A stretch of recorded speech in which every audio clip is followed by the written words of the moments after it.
Fachi, État de droit, État de droit. Vision Fachi, État de droit, lutte contre la pauvreté. Félix Tshisekedi, président de la République, Béton.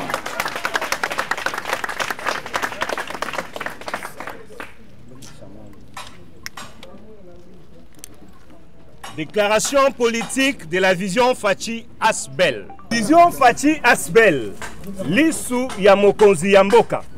Esangana kibongo na siège na yango ya limité pona kolobela makambu oyo etalaki dérapage oyo esalemaki na ba élément ya la police oyo bapesi na disposition ya monsieur Jean-Marc Kabound Oazali, député national et puis président AI ya UDPS.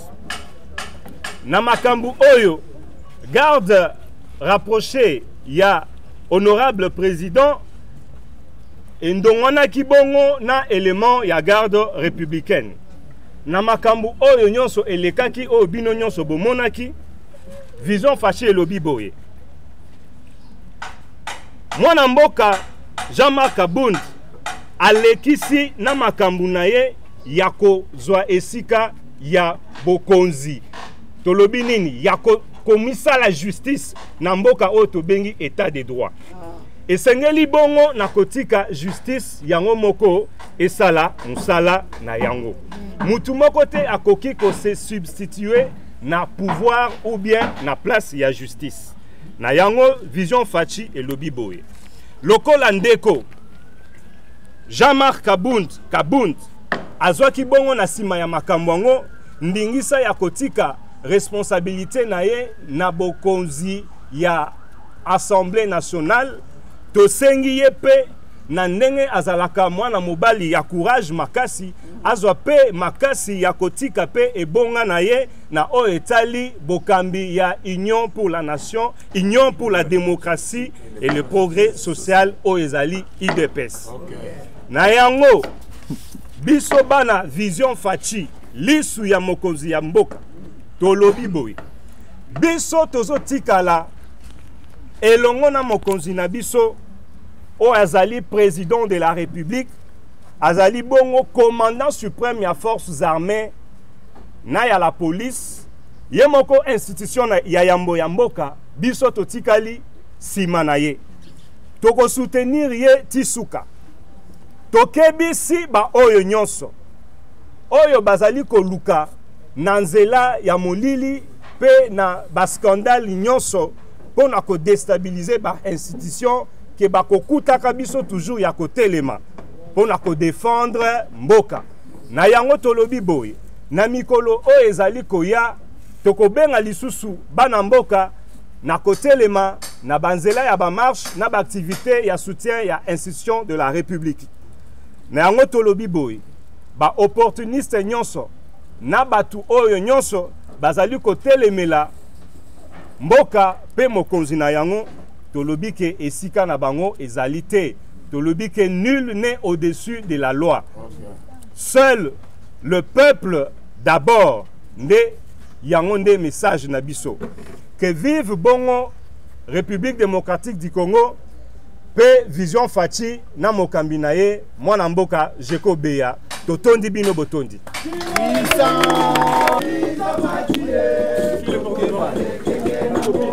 On va vous donner. Il y a déjà sur le média. Là, c'est le téléphone. Mboka Chikeva Mbote. Mbote papa. Et ça que son kobota mona pe komona mwana koli. Dio oyo ya yo Jacob ya ezani. Te. Ezali ba combattant oyo ba bunda sima na biso bana mike na koti prison na bimi na koti force du progrès. Bakolo nango bangwana.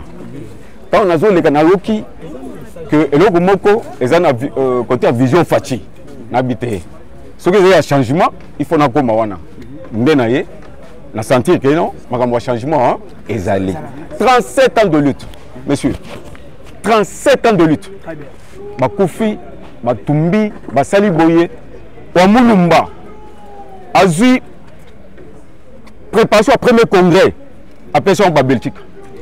Asumbi carte à côté de la carte. À quel point 3 ans, Azonga a côté sur un terrain blindé. eza boye te mais oyo ekomi papa tosa théâtre te eza baaventure eza aventure moko croyant que nabeta boye bato akola na ngai mais il faut ayeba monsieur les liaou les moubake perdu quand mpe ovandi wana nazalaki wana tuna baboni ya ye boni babeti mabonga monsieur boyebi ye ono président na biso ya fédéral Kamina bo boyebi ça va mais soza mobali bakondi secrétaire général mosusu oyebi te pourquoi oui de peste kosokana nango te tozokana bien kosokana oui de peste deuxième mandat bien clair toi non c'est l'erreur croyant que ce monsieur là peut prendre après Fati même ngapi na sala erreur wana mais de par le comportement okozwa te et oui de peste ba tebele na mulili obse to bandi za ba tractation yo bito vandi kuna otela komona yo pana yote ozoka eza arrogance te ti lelo bato zoloba yo cheke pa za boy même ba jeko lelo nde akimate cheke pa ti lelo za boy to bunda ki pona musala te to bundi pona changement et aujourd'hui aujourd'hui chance à musala wana okomosala ba aventure papa tika na malembe bato muso baleki na parlement pona ko parlementaire debout oh tweet eza démission d'accord mais sans tweeter ezani intention au tweeter ça dit intention ah bon ça va montaye ko tweeter na téléphone na yo ezala raté lobby pe au mona ngai epa na yo te eza boye te eza makambo ya ko sauver 2,5 millions de combattants j'ai une lettre ezali oyo ko sala aventure na kati ya parti okende otibe parti ondenge ezali bazo le soke nana kozonga e bonga na kozonga te yo koli oh mais tu sais que di mukolo kutu alobi tango ayebisi bino ke ko diaza kabiliste munene bonimaki et comme non biso kaka oh na période na biso to pesi dino pesi Félix pouvoir c'est le parti la population congolaise mais et coïncide que bien au pouvoir mais pas plus pouvoir te campagne totale qui regardez c'est la campagne nulle part eza boite na malembe na wi de pe fuso na gate to bengani yo pete yo moko o mibengani auto exclusion eza boite on a constaté on prend acte ceux qui ont persisté to ganga permanence je vais te ganga bien côté bon ko tate na permanence bon ko tate Dieu wana Dieu mabe. Nous avons beaucoup d'histoires à Koloba, mais moi, c'est déjà une ouverture. Ok, merci. Merci. Bouche autorisée des parlementaires debout. Toye awa ko soutenir la vision. Vision et sa vision à Mokonzimbo Mboka et sa vision il y a peuple congolais. J'étais surpris pour votre information, je crois présent Orsela, je suis cofondateur de la Vision Fati. Je n'ai pas évolué, j'ai choisi d'évoluer dans le Parlement debout. Mais je vis la vision du président Djeko. J'ai dit, je l'ai regardé. Je connais Djeko comme un homme colérique, chouette consort. Mais Nathalie Faso a mené les visions. Nathalie Faso a matérialisé la vision de Mokonzambok. C'est quelqu'un à rejoindre. Il doit pas se vivre. Viva! Toya Makambu, Oyeuti Koleka, Yamon Mboka, notre président Aïe Jean-Marc Akabund. D'abord, pour l'information de l'Union, tu tiens à ces mingi. Et ça pour la liboso, il de pèse, tu me vivre en dehors de nos statuts, en dehors de nos lois. Nous avons perdu bande konangai. On va se référer où? On se réfère à la loi ni doran libanda statut. Donc tu es vraiment en difficulté. Tu tiens à ces, tu es surpris. On a découvrir que 37 ans il y a lutte. Oh, les combattants, peuple congolais, batunion va souffrir pour nous délivrer Mboka Oyo.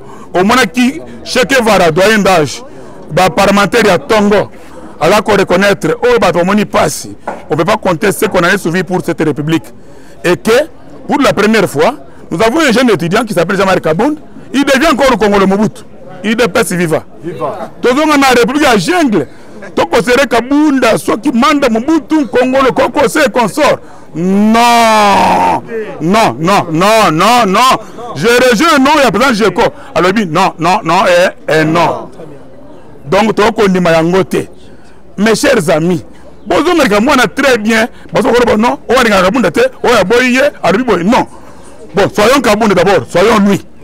Il y a eu viol, il y a Zela Nenga Toloba. Effectivement, Mouton a violé Zela à Salim Abbé. Mais Kabound devient la police, il devient roulage, il devient Kassongo. Puisque, oh, il y a ça là. Kassongo, à Salangote. Ngobila, à Salangote. Mboso, à Salangote. Bahati, à Salangote. Tu sais que Dieu Moko. Donc, Kabound nous amène dans une république où il y a Kabound. Où il y a Kamine, où il y a Luisa.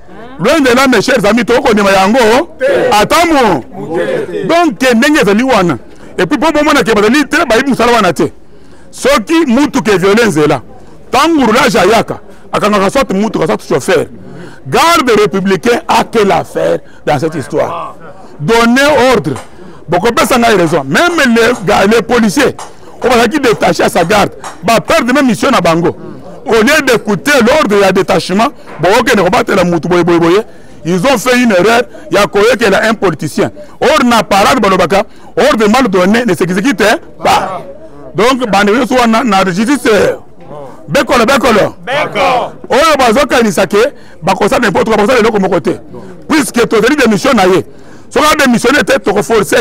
Bolanda qui va député na biso nyons, même nyons sacré. Tu as dit contre la République de jungle, il y a Kaboun Congo le Mobutu. Tu boye le Kowana. Tu boye ngona muteba moko. Alors, asala nuboro naïe, na sengi na bino nyonso, bo accompagner biso na plainte na biso.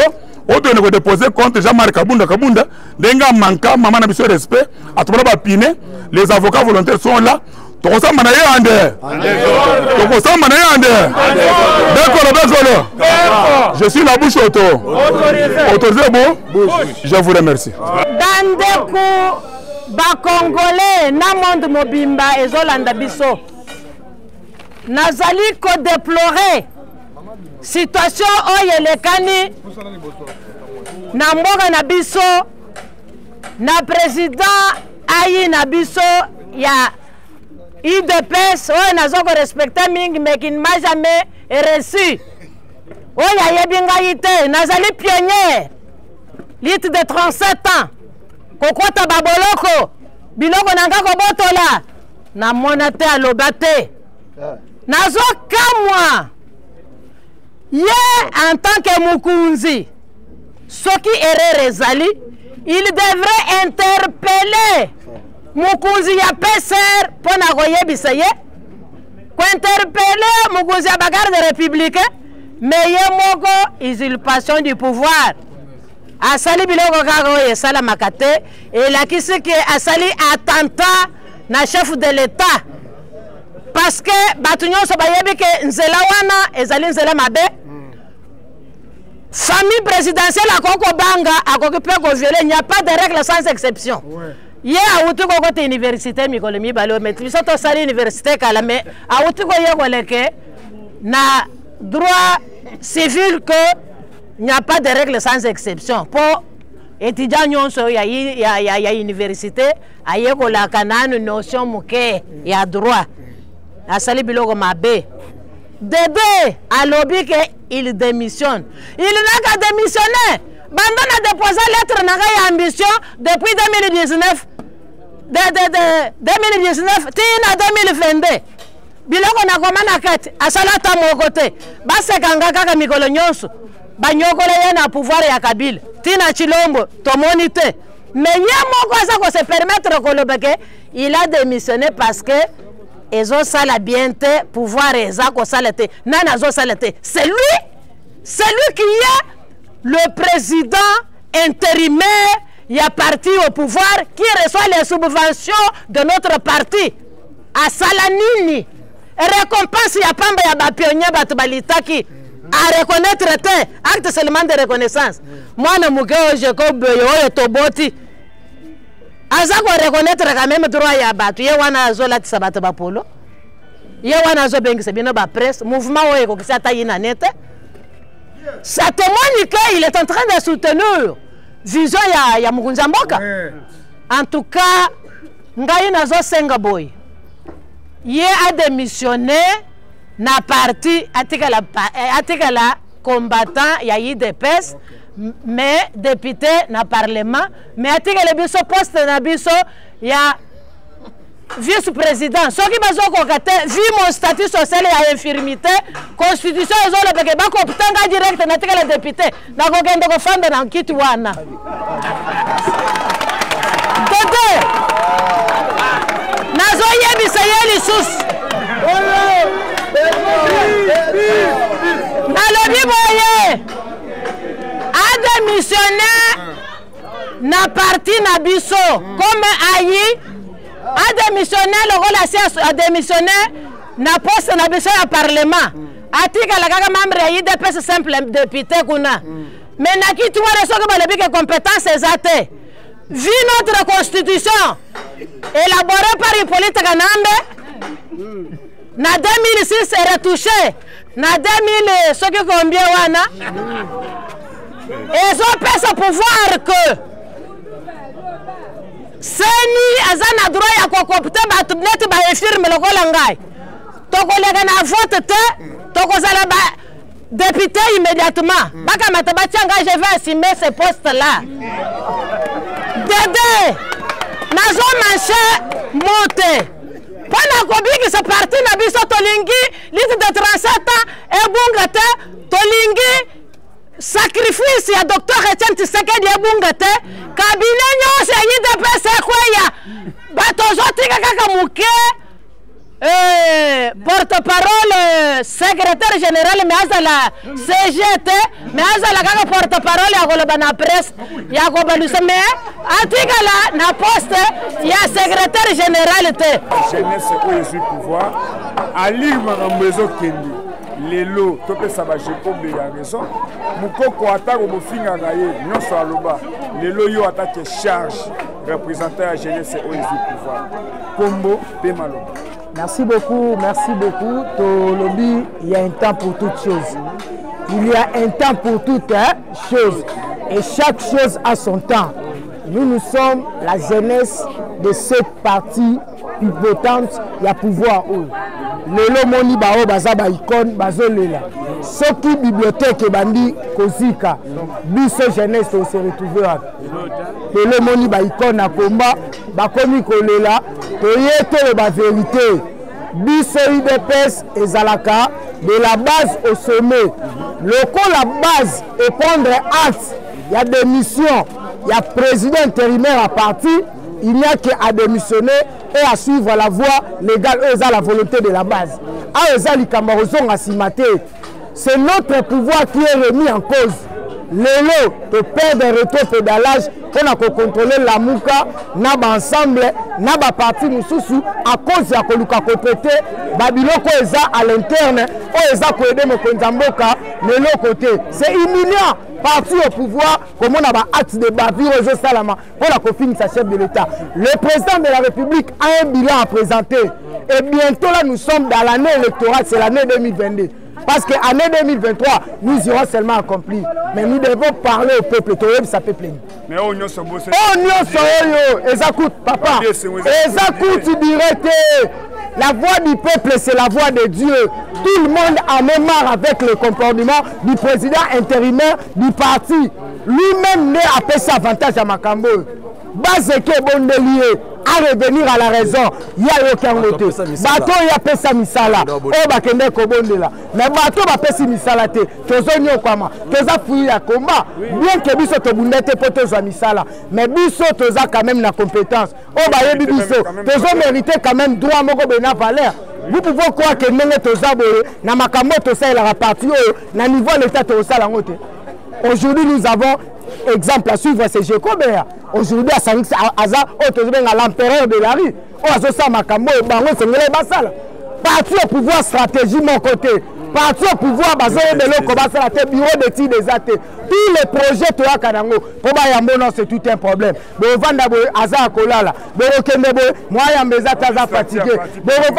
Papa, statut à partir de site viola Kangokala. Il y a intérêt à chef de l'État. Mais nous avons compris il y a une petite na français une petite république oza kobanda kobota manasese oso ki biso IDPS to tirer attention te et coûter biso cher na 2022 parce que yemoko alobi bien à cause ya kanda na ye à cause otozobenga ya otozobenga folie légendaire na ye aluki atike sika au parti pesa que confiance na logique des choses pour monsieur Jean-Marc Aboun azala logique ndenge bato ayebeli il faut atika IDPS atika Assemblée nationale pour abattre la autorité na ye soki s'entêter il y a encore des actions de grandes envergures on les a qu'on se préparer oyoki déclaration vision Fati tozawana est un bureau de titre stratégique tokoya mobondo l'IDPS c'est la famille de masse mutu moko te mutu adesidaka na IDPS oyo azalaka te na IDPS mokonzi azalaka moko c'est Fati c'est Fati tokobunda mpo na intérêt ya le peuple da biso tobunda mpo na changement tobundela oyo tozobenga bantivaleur lelo bantivaleur ebandi kose créer toza leloko ya kokende te tozwi acte ya décision ya Jean-Marc tozwi acte nango. Donc il n'y a qu'à respecter les procédures, à kende à déposer officiellement, parti et désigné, bah oh bah qu'on soit bâton dans ma boko pour que toi accompagnes pour biso. À son raisonner, papa. Papa, na secrétaire général, na nyo sola bango no soliba. Papa, ah maramo ezate que mutu parce que bo sali, bileza purement négatif. Au ser, papa, yango mezo bo mabiso, qui jalelo, qui sentimental. Nous sommes une jeunesse consciente car notre combat et notre lutte est noble. Maintenant, en 2023, nous avons un bilan à présenter. Maintenant, le chef de l'État est au sommet de l'État. Aza soutient na compte sa partie. Donc nous devons comprendre le Sika Tozali. Maintenant, nous devons aider le chef de l'État. Il y a un deuxième mandat na autour de la fatigue. Eza kobanda lelo na misalo ko se pesa peuple congolais. L'intérêt à peuple congolais pour que le Congo ait un bosso. Fatia ça qui promesse na peuple congolais. Azo bundato ça la Congo, l'Allemagne d'Afrique. Maintenant, avec des comportements pareils, il est difficile. Et ça, de quoi c'est aussi important. Moi, ma qualité de porte-parole, il y a collectif à parlementaire debout, il y a Congo Mobimba, et tant qu'international, au tiers, biso tozu atia de mission à l'école Jean-Marc Kaboun. Et ça, logique. C'est par l'abondance du cœur que la bouche parle. Et où t'as qui n'a moté manaye, appliqué. On est allé bisoter. Parce que ce cas allait penser à biso. Fallait garder Kimia na Babavir ya bande konabiso ya garde républicaine ba ko sa na résidence taé parti aller retrouver ba moyen mususu pour na voluka ko sauver honneur naé mais lui-même de sortir de son silence discrétionnel ko peut sa position naé c'est déjà un danger pour le chef de l'État. S'il vous plaît, il y a déjà des facettes na dossier wana. Le compte a été piraté. Maintenant lui-même la sortie médiatique na lobini, je reconnais et na yoki bino to sala po na biso. Le marteau et l'encline. Tu rejoins Nini, tu resimba Nini. Tu simba quand tu as piraté, tu nimi yango. Mais quand tu as certifié, na niveau à Twitter, tu sais la réseau social. Papa, biso IDPS, c'est la base qui décide.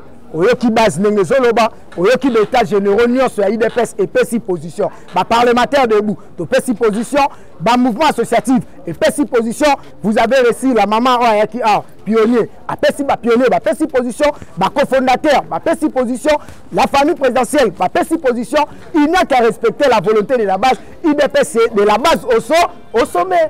Il n'y a pas d'autre. Donc, tu sais de Konabiso, na o asale la kibiso na compte sa partie, te remercier à côté dans les annales, il y a histoire Nabiso, mais pour l'instant, nous devons sauver le chef de l'État pour que le chef de l'État ait un deuxième mandat, biso Fati ou rien.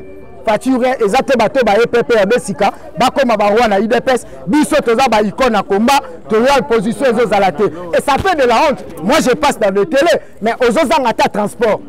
On va même ah, ne moule que la TV, on le la chef de l'État. Est-ce que Batumusu Bazakuna, tout le bagnon soit libosa média, tout le bagnon sauté, a aidé jeunesse à partir, le col a eu mon capacité position, tozi position, et le cognon ses arganes bandel pe na soukana, na yango, yemo kaebi que c'est la fin, atika biso, to continuer lutte parce que biso toza bâti c'est convaincu. Abonnez-vous massivement sur votre chaîne Ici ça va TV.